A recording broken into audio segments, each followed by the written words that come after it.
Very special episode today. I'm joined by Lanard Copeland, NBL legend. Pretty exciting for me. Let's see how we go. This is Fantasy Basketball International. This is Balls Deep. I'm the type to get shit done. You the type to observe. March Madness on my speakers, but today's November 23rd. Got something loud in the blunt, yeah. I don't say what I want, yeah. Probably somewhere sunny getting tan. Foreign women in the sun, yeah. That's all that I need. That's all that I need. That's all that I need. Got my brothers with me. Got my brothers with me, and my mama's healthy. That's all that I need. Welcome to the Balls Deep podcast, brought to you by Fantasy Basketball International. I'm your host, Adam King, at AdamKing91 on Twitter is where you can find me. As I said, very special episode for me today. I'm going to bring him straight in. Lanard Copeland, NBL legend, someone I grew up watching. I live in Canberra, and so I was around when the Cannons were here. I was usually at their games. We went to basically all of their games. So I remember you coming here with the Melbourne Tigers and usually winning. Cannons weren't a hugely successful team. I mean, we had our moments, but yeah, look, we were linked up through Matty G, who I think you had something to do with previously. And I just thought it'd be really exciting to get you on and talk about not only sort of media side of things, but also just your journey to getting here from America. So you were obviously born in America. You played college, some NBA. So I guess let's just start at the beginning and how was it that you got into playing basketball as a young kid? You know, before we get started, I just watched a YouTube clip of me playing against my first game was against the Canberra Cannons, Steve Hood, Phil Smythe, and those guys. And Andrew was away, and we played at the tennis center, the big Rod Laver Arena. And I think I had 37 points. It was my debut, and I just watched that last night. So it's interesting you brought up Canberra. That's funny. Canberra was always a fun place to play, but the way I got into basketball for me, it was unconventional because I loved to play sport. I was all about football and baseball and basketball, and I rode a skateboard. I lived in a neighborhood with a heap of kids, bunch of kids everywhere, and we had this big park down the street from my house. So we'd all end up after school at the park. It'd be baseball, softball sometimes. You know, I'd ride my skateboard down there. We had one court with a shed on top of it, and we'd play there. So I was sort of an all-arounder. I just loved everything. I wanted to play football. I wanted to be a quarterback, you know. And luckily enough, I used to ride my skateboard, and there was this massive hill. And I'd ride it down the hill, and I'd always push it back up. I'd always ride it back up, not knowing that one day that was probably going to help me with my athletic ability, my jump. And, you know, started playing the game. And in high school, like my brothers and sisters all went to the same high school. And we had this big mantelpiece. And for Thanksgiving, you know, all the family would come over, cousins or whatever would come over. My mom would cook. And the mantelpiece, there were trophies everywhere. My brothers played football and basketball. Another brother played football. My sister was a cheerleader. Another sister was a track star. So all these trophies on the mantelpiece, and I had nothing. I'm the youngest of six, and there was nothing there. And my brother closest to me would always tease me, "When are you going to put something on the mantelpiece? When are you going to get something on the mantelpiece?" And so my junior year in high school, I said, I got to do something. And I was slim. I was shorter. I said, I want to play basketball. I want to play football. I tried out for the basketball team and got cut. And I really wasn't good enough. I mean, people say, well, how did you get cut and made the NBA? I wasn't good enough. That's the truth. And played football for a year or two, didn't play a lot, ran cross-country track. And my senior year, I started to grow a little bit. And I remember standing in my mom's room, and she goes, "Your pants are getting short. I just bought you a new pair of pants last week, and they're getting short already." So I was growing. And I said, okay, everyone asking me, "Are you playing basketball? Are you growing? Are you getting taller?" I tried out again my senior year, me and a couple of other guys that I hung out with. Nothing. They cut us. But the team was a very good team. I think they went to the state championship or whatever, and so they were a good team. And then we all graduated from high school, and not knowing what I wanted to be or who I wanted to be or where I wanted to lead myself to, we all got a job at the Atlanta Journal-Constitution, a newspaper plant, the biggest in Atlanta. So it's 6 or 7 of us, and it's just like we're in high school because we go to work together, mess around together in the hallways, get in trouble. And it was funny how we all had these blue uniforms on, and it said Atlanta Journal-Constitution, and it said your name, Copeland, L. Copeland. Yeah. And so we'd come in at 7 o'clock in the morning, and from 7 to 3, but we get there at 6:30, and the older gentlemen who worked late night would come in. They had their own uniforms as well. But it was all these older guys with gray hair, and they were tired, and they always come in the locker room and change. And I'm sitting in that locker room. I'd worked there 3 months. I'm sitting in that locker room, and this old guy comes in, and he goes, "Oh, the young boys are here." He said something like that. And something clicked in my mind on that day, that morning, that minute. Yeah. There's no way I want to be doing this for another 20 or 30. You know what I mean? It just wasn't me. I'm nothing wrong with the job. And I went into the office that day, that minute. I knocked on Mr. Fan. Remember the name? His name was Fan. Knocked on Mr. Fan's door and said, "Mr. Fan, I got a problem. I don't want to work here anymore." And he goes, "What? I just gave you the job. You've been here 3 months. What's happened?" I said, "Look, I just don't want to do it." Went home, talked to my mom and my sister. I said, "I want to go back to college, man. I want to be something else. I don't know what it is, but I want something else out of life." Yeah. Went to and applied for Georgia State University, which is a big school in Atlanta, about 10 from Georgia Tech. This is we had about 36,000 students, concrete campus. And I was walking around the campus and checking out everything. And I walked through the stadium, walked through the gym, and there's a coach. The gym is on the 3rd floor, and the coach was walking on the 4th floor, which is a track. And they had these signs on the wall, try out in 2 weeks, try out in 2 weeks. And the coach just yelled out, "You guys down there, make sure you come to the tryout in 2 weeks." And he was a coach from the Atlanta Hawks, Bob Reinhardt. He'd been an assistant coach of the Atlanta Hawks, and he'd taken over. And the team was dismantled, and they were trying to get a new team in there. And luckily enough, I tried out for this team. I don't know what I was thinking. Never played a game in my life. Tried out for a Division I basketball team. Now I was athletic. I could dunk. I had a little jump shot on me. But more importantly, I was athletic. There was one scholarship left, and it was 32 of us. And for some strange reason, I got hold of about 6 or 7 dunks in that tryout. Yeah. He used to chew a cigar. He never smoked it. He always chew on his cigar. And I remember him saying, "Young fella, come over here." And he was chewing his cigar. He said, "I thought someone said you're athletic." He was being sarcastic because I was dunking everything. I was trying to dunk everything. "Somebody told me you could jump." And I'm thinking, what do I say here? And he goes, "Be at practice tomorrow." And my life changed like that. Yeah. I went from not knowing what I wanted to be or who I wanted to be to being on a Division I basketball team, and with a 4-year scholarship, everything paid for. My mom, I went home, my mom couldn't believe it because she was trying to get this money together to pay for my tuition and books and school. Yeah. And all of a sudden, now I got a 4-year scholarship. Yeah. And I'm playing on a Division I team. So that's what. And that's pretty crazy that if you think back, if you hadn't made that decision on that day at that job to walk into that office, who knows? That's right.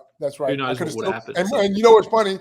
I went back home last year for the first time in a long time. Yeah. My 40th year anniversary from high school. And the guy who got me the job there, who's a friend of mine who graduated with me, is still working there. So, he's a manager. He's a big boss. Yeah. But he's been there for 40 plus years. Yeah. 40 years. And he loves it. He runs the show. But I probably would have been right beside him somewhere. Yeah. Yeah, very different. Yeah, it's funny. Yeah. So you went to Georgia State for 4 years, and then I guess it's NBA, it's draft, it's summer league, it's all that sort of stuff. Now you did play in the NBA. I think maybe for Philly. I played a year for Philly and a half a year for the LA Clippers. For the Clippers, yeah. Yep. And that was sort of in the very early 90s. So 89, sort of 90, yes. 89, 90, yeah. Yes. And what happened there was, like, I didn't play my first year of college basketball, and I sat on that bench. My second year, I got a little time. My third and fourth year, I excelled. I really got better. The summer was all about playing and getting better and getting better. And my senior year, I was leading the team in scoring. I averaged about 15 points a game in Division I. And a couple of the scouts come in to see us play, and I had a Lakers scout come in, and he goes, "You remind me of Cooper from the Lakers. You're long, you're wiry, you play good defense, you're athletic." He goes, "We'll invite you into a summer league, summer league." And I'm thinking, wow, and I get invited to the Lakers summer league. But for some strange reason, the Lakers used to bring in 12 guys or 14 or 15 guys every year, and every team would bring in that amount. Yeah. But this year, the Lakers decided to bring in 2 summer league teams. So now I got to battle 30 guys to try to make this roster. The roster was Magic Johnson, Worthy, and all those Michael Cooper and all those guys were on the team. So I get to the summer league, and I'm playing with the Lakers, and the first team plays and they get blown out, and the second team we play the next night, and David Robinson would just come out of the academy. Was playing. Okay, so this is his first time playing. So the stadium was packed. Loyola Marymount, it was packed. Everyone wanted to see Dave Robinson play. He was an admiral coming out of the academy. Let's see what he brings to to the NBA. And when I got a chance to play against him, and all of a sudden, everything clicked for me again. Every shot I took went in. I had 32 points. I'm dunking the ball. And so these fans are sitting up there cheering for the Lakers because it's in LA. Dave Robinson is doing his thing. And so I played that one game. And by the way, they tell you to pack for 30 days. The summer league is 30 days. So I got these 2 big suitcases full of clothes, not knowing I've never been to I've never been to LA. And I've been to LA once, but I got these 2 suitcases full of clothes, and I'm there.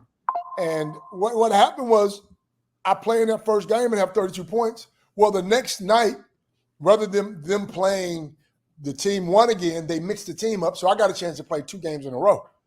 On that same court, that same gym. I'm feeling it. I'm feeling confident.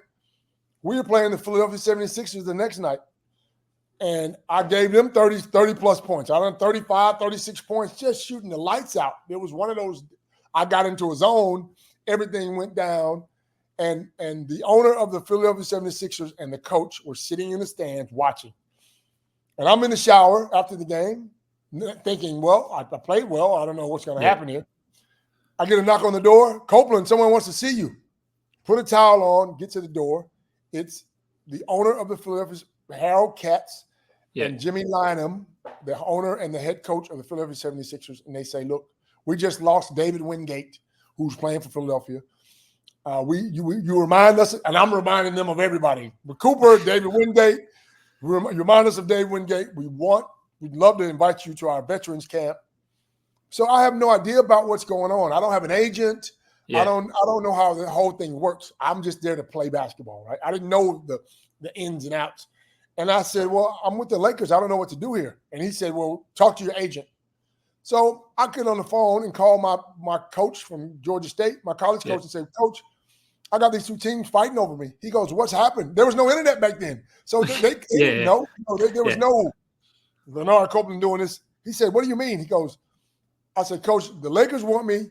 The Lakers had offered me a partial contract to come to veterans camp. Philadelphia went and offered me the full contract. Said, "We'll pay you. If you get cut tomorrow, you're still going to get your money."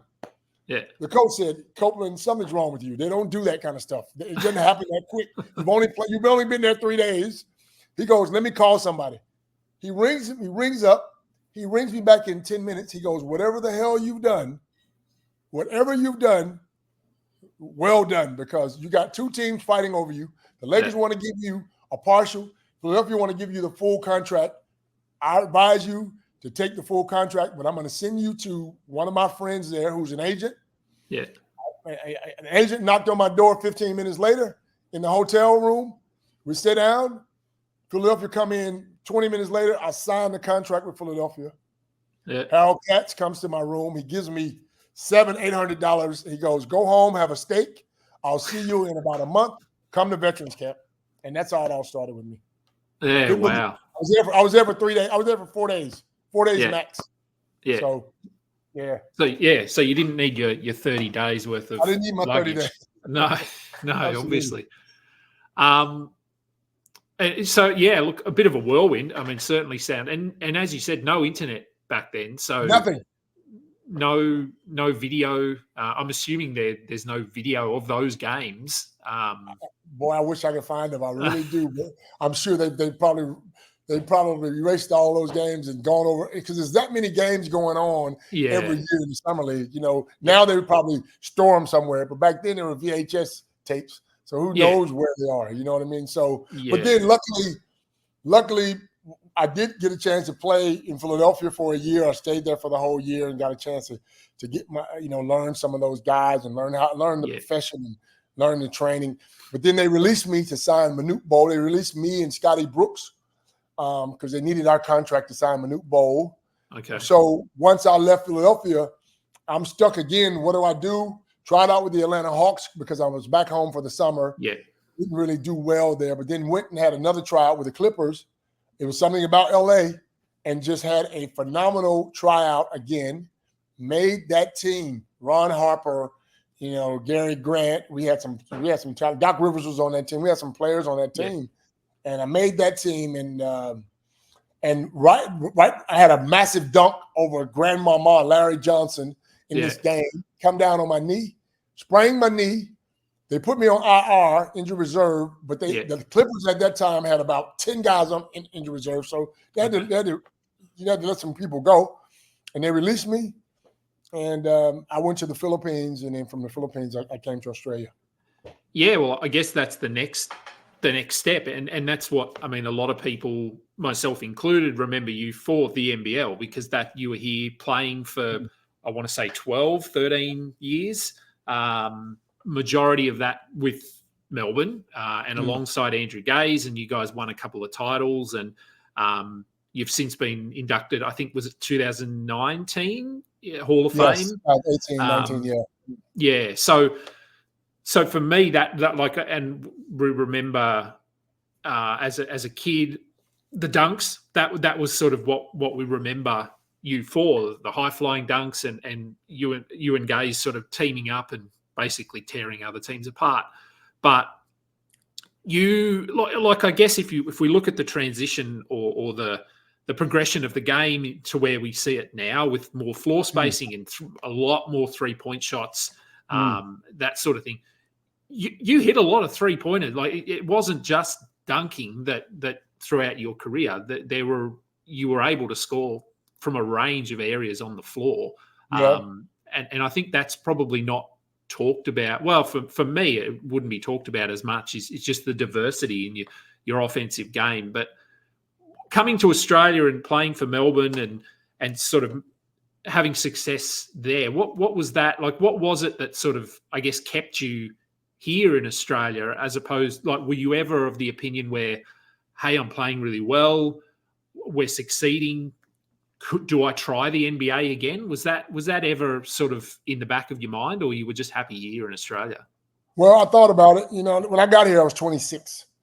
Yeah. Okay, and I've been around, played in the CBA over there a couple of times, and went to the Philippines, like I said. But again, you got to understand, this happened so fast. I went to college. I'm on a college team, but I didn't get a chance to play. I never really got a chance to play. I didn't play high school basketball. Went to college. I sat for 2 years. So I got 2 years of college basketball in me. When I got to the NBA, I didn't play. I was on the end of that bench. Yeah. I'm hungry to get up and down that court. I'm hungry to put the ball in the hole. I know I'm getting there and it's coming, and then every time I get there, something happens. So when I got to Australia, and we're playing at Rod Laver, 15,000 people. I'm playing and we're winning. My first year we got to the grand final and lost. And then you got a guy who's leading the league in scoring, and he becomes friends with him, and the partnership's working. You know what I mean? It's hard to. We both wanted to score. I mean, me and Andrew are the two of the most competitive guys in the world. Yeah. He's getting 30-plus points. I'm trying to get 30 points. You know, he scores 6 threes. I want 6 threes. Yeah. But, we were competitive, but it was helping us win because now you got to guard the two guys you got to guard rather than just the one guy. And, once we got to that championship that first year, and I'm playing, and I said, wait, this is a beautiful country. They treated you nicely. I'm 26. By the time I go back to the NBA, am I going to play or am I going to sit? Yeah. And it wasn't about the money for me because, again, it was about me playing and finding this new toy that I had, which is me being athletic and doing my thing. And I got to and then the second year we won the championship. So I've been here 2 years and we've gone to 2 championships. We went to 4 championships in 5 years. So it's hard to make a move after you've been so successful. All of a sudden now you're walking down the street and everyone knows who you are. We're on channel 10, which is there's no free to air. This is the real deal. Like people know who you are. I can go to camera and somebody's going to know me. I can go to perch, someone's going to know you. So along with the camaraderie, the fame, I was doing something I loved to do, and it was working. It was working for me. So that's what kept me sort of there. I ended up meeting my ex-wife, and we moved in together. So it became a beautiful place. I mean, it was far away from home. Yeah. My family didn't get a real chance to see me play, but they heard the stories, and it was fun, man. It was a fun ride. Yeah, and then so like I said, you're with Melbourne for significant portion of your career here, and then you sort of moved around a little bit. I think you played for Brisbane, Adelaide. Brisbane 1 year, and finished my career with 2 years in Adelaide. Andrew and Lindsay retired the year we all pulled out. We all left. Me and Mike Brackey left. And it was time. It was time for Al Westover to take over, with a new bunch of guys, and they were very successful. But I just wasn't ready to give it up. I mean, Andrew started when he was 5 years old. So his legs his wear and tear were probably done. Mark Brackey wasn't ready to give it up. So I got a chance to go to Brisbane. And Brisbane was an experience that I needed to see because I was under Joey. Joey Wright was a coach, and he was a magnificent coach. But I was turning 40. And Joey had a bunch of young guys, so he had to coach the way he coached, which was get it and go, and two-a-day trainings and sometimes 3-a-day trainings. And I just didn't have it in my body to do that kind of training. Yeah. I stayed that 1 year and then went to Adelaide, and Phil Smythe was an old school coach where he goes, I don't need it in training. I need it on the weekends when you're playing. So Monday through Thursday, I rode a bike or a shot free throw. And then on Friday, Saturday, I got my jump shot working. And so that worked for us the last couple of years. And once I retired, things looked, I started trying to coach a little bit here or there, and other things opened up for me. Yeah, so I know you did a little bit of coaching, and you and Andrew coached together in Sydney for a period of time there, and then obviously Andrew has transitioned into media, and you've been on the jump with him and Kane, and so I guess if we look at what life is now like for you now, and how you're involved in basketball, what is it that you're doing regularly? Well, I do a morning academy for myself. I was working with other people, but I sort of just train kids in the mornings before school, 3 days a week, and then sort of a school holiday camp that's been very successful. About 200 kids every school holidays for 2 days. I remember back in the day when we were doing 5-day camps, and I joke about this all the time. There's no way in hell I could do a 5-day camp now, because you lose your voice. Being around that many kids, but the camp's been very successful. I've been doing it for probably 3 or 4 years, a bit of coaching here and there. But then that's when Andrew started doing the jump, and that sort of opened up some doors for me. He wanted me to come on because we do a song and dance sort of. Whenever we do interviews, it's always him bagging me or me bagging him, and we got a sort of a great relationship with that, and it works for us.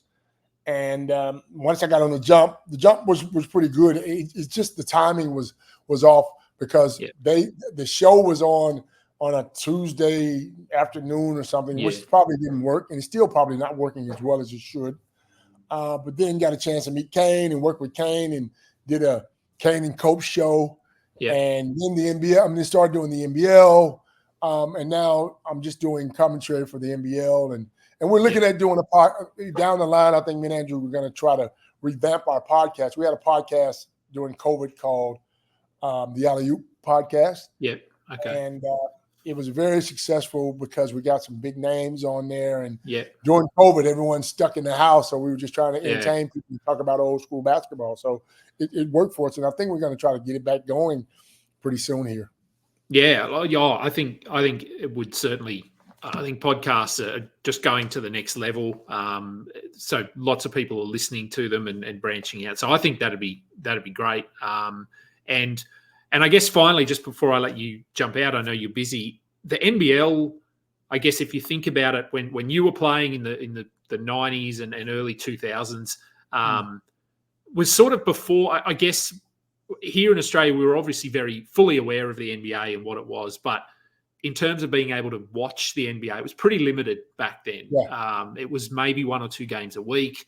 So the NBL was sort of, everyone just watched the NBL and went to NBL games. And then as we got the internet, as we touched on before, moved into the world of the internet and NBA League Pass and being able to watch ESPN, a lot of people just transitioned over and watched the NBA. And I think the NBL sort of hit a bit of a rough spot there for a few years, but I feel like it's really bounced back in the last 3 years, 4 years. I know myself, I'm watching as many games a week as I can. And the fact that we've got so many Australians in the NBA now, it's a very global game. So I guess just, do you think where the NBL is, are they in a good position now? And is the trajectory what it needs to be? Look, you're right. The early 90s were fantastic. But the early 90s had a lot to do with the way we played. Yeah. Michael Jordan was a big focus. Everybody in the world knew Michael Jordan. So Michael Jordan retired. It sort of took a hit. The NBA took a hit. Basketball in general took a hit. The NBL certainly took a hit. We were fighting, trying to get on local television, and we were on ABC at one stage, and we were on all these different channels. And look, Larry Kesselman came in, and he had a vision, and no one knew what his vision it was. I mean, they pulled the Tigers. I was disgruntled about it. Andrew, all these guys were disgruntled about it, but no one knew what his vision was. But his vision was gold. I mean, his vision was to get the league back to where it is, and even better, to add some quality teams and to stop all these owners coming in for 2 or 3 years and then selling their team or falling out of the league, which was hurting the league in general. Yeah. But look, as far as the league right now, it's in a magnificent place. I mean, I would love to see a couple of more teams, and I'm hearing that 1 or 2 are coming in the next 2 or 3 years. Yeah. 2 or 3 teams, because when I got here, there were 14 teams. And it was healthy. 2 or 3 more teams at the rate that we're going right now. And like you said, to have that many NBA Australian guys playing in the NBA is unheard of. This country has 25, 26 million people, but to have 10, 11, 12 guys in the NBA is unheard of. And that just says whatever's happening over here, we're doing the right thing as far as basketball, because we're developing these young kids into superstars. I mean, for you to get that many, guys going over playing basketball, and the game is so healthy at a grassroots level, you can't get a stadium in Victoria, nowhere. I coach kids in the mornings, hence the reason why I do it before school, because after 3 o'clock, you can forget about getting a stadium, trying to train some kids, or it's not going to happen. So that tells you, again, it's very healthy and it's on the right trajectory. And I think, and give it a couple of years, 2, 3 years, you just never know. And it's at that level where people are comparing it to the second best league in the world. Obviously, the NBA is the best, but to have this many guys floating, I look at Paris now, because I see a lot of bigger 7 foot, 7'1", 7'2" guys out of Paris now. The world has caught up to the NBA. Yeah. By far, the world has caught up. And you look at the NBA and MVPs, the last 5 MVPs were all international players. Yeah. So, again, it's a good thing. I mean, you know, in the NBA, you used to walk around with your chest out like we're the best in the world. Yeah. Well, it's hard to say that now. I mean, there's certainly we love the game over there, but international basketball has caught up and guys are playing all over the world, and that's a good thing for all of us. Yeah, absolutely. And I mean, look at the results. US don't dominate anymore in the on the world stage, and the Olympics are going to be an example of that. And just the fact that they've stacked their team with almost gone in that dream team sort of pathway where they've just got bought back. They had to, Kenny. They had to. Because if you don't, you got to understand something. If you go back over, if you don't take gold home with you, then you ostracize. I mean, you know, so you got to stack that thing now where there's no doubt in your mind. Even now, I'm calling it now. Even now that they're stacked now. Yeah. That gold is not promised, man. You got to go in there and play hard because teams are coming at you every night. Yeah. Yeah, that's right. I mean, Slovenia didn't even make it. Luka Doncic, arguably the best player in the world, is not even there because of the standard. So, yeah, no, look, I think basketball is in a really good spot, and the NBL specifically, and we've got a lot of, as you said, Aussies who we're transitioning over into the NBA, but a lot of players from America and globally, like Alex Sarr, who are coming to the NBL to play and develop their game here because we're seen as an elite world-class competition. So, yeah, I really like where the NBL is at the moment. And no, look, and thanks for coming on today. I've already taken up more of your time than was allocated, so I'm gonna let you. But what about Canberra? Any hope for Canberra in the next couple of years, or what? What's the deal there? We hope. They just revamped the AIS arena. So where the Cannons used to play, they just spent $15 million upgrading that, retractable seating, new court. So the Canberra Capitals, so our WNBL team, are going to play there next season. Yeah, look, I mean, for me, my brother, all of the guys I grew up with, we would love for the Cannons to come back. And I'm not in a position where I could 100% guarantee it, but given the interest in basketball at the moment, and if you go to, much like in Victoria, if you go to any stadium after school, any day of the week or on a weekend, it's packed with kids, and you cannot hire a court to play on. I mean, we're pretty limited here in terms of what's available anyway, but interest in basketball has gone through the roof. Like we have so many grades, so many levels, people playing masters, kids starting when they're 5 and 6. So I would love for the Cannons to come back, and I would certainly make an effort to get it if they had a season pass or something. Like it would just be great, I think, for the community and for basketball here in general. So fingers crossed. There's rumours, but nothing sort of guaranteed yet. So yeah, we are hoping, but only time will tell. So no, thanks again for coming on. I'll let you jump out, and I'll jump out as well. Remember, anyone that is watching along, subscribe and like, do all of that stuff for us, helps us grow. And yeah, Lanard, very surreal having you on here, as you were someone that I watched growing up. And one of the reasons watching Melbourne was one of the reasons I really got into basketball. So really nice moment for me. So thanks for coming on, and good luck with all of the media stuff that you're doing, and your basketball camps, doing a lot of work for young kids. Kenny, it's been an absolute pleasure being on the show, and good luck with everything going on. If you need me again, give me a call. Let's stay in touch, and hopefully if Canberra comes back, I'll be up there one day to see you. Yeah. Look, I'll hold you to that. So no, look, thanks for coming on. We'll check out now for anyone, as I said, subscribe, follow us. I'll be doing lots more of these interviews. That will do for today's show. Until next time, catch up. You just listened to another episode from the Fantasy Basketball International Podcast Network. Thanks for joining us. And for more information about joining our community, please check out our website at fbibasketball.com.